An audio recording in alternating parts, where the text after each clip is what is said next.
If you want to learn the one-arm handstand, you first have to become good at side bends. In this video I try my best to help you with good exercises, the right technique and common mistakes that I learned over the past years.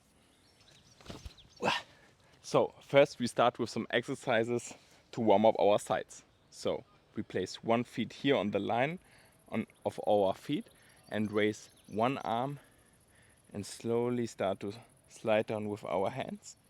So we feel a nice stretch in this area right here.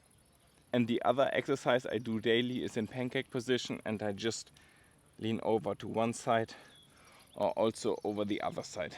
This is the best warm up for the sides. Next we need a good straddle position from which we initiate the side bend. So when we do side bend, we want to make sure our top leg is over the hip like this, and on the other side like this. And what we don't want is something like this.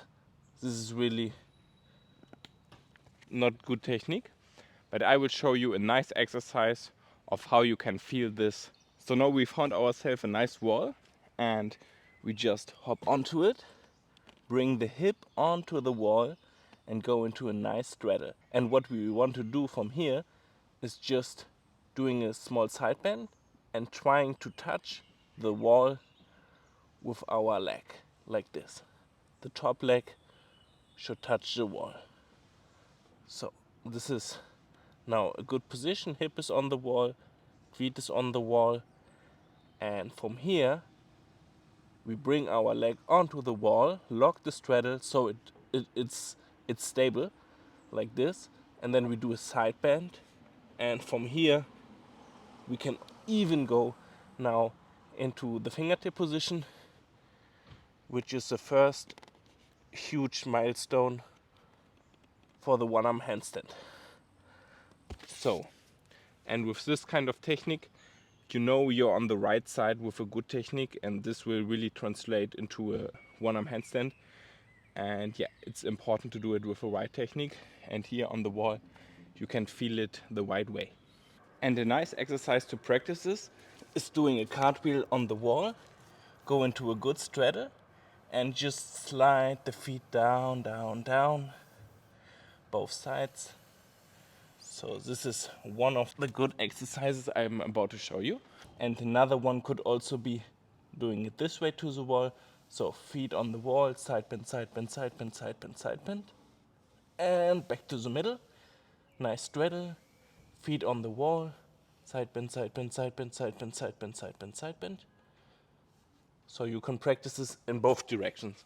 Or we can also grab ourselves an object, for example something like a chair, and we just try to side bend it until we touch it with our feet. And then eventually we can start to do it freestanding, like this. You can start here.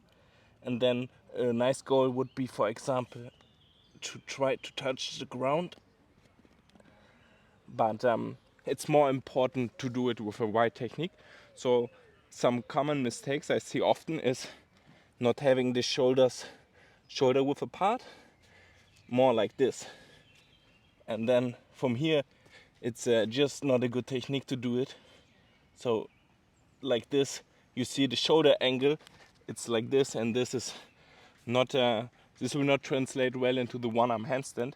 So we want to make sure we have a nice line here like this, and if we do it here, this is much cleaner, much healthier, and for the shoulders, and will translate into the one-arm handstand better. And yeah, the other thing I wanted to tell you is when we do like this and we do the side bend and our shoulder moves outside, it's also not good. So you always want to keep the shoulders here, not like this, and also not like this. So keep the shoulder here. So yeah, this would be all for today, and yeah, I see you in the next video.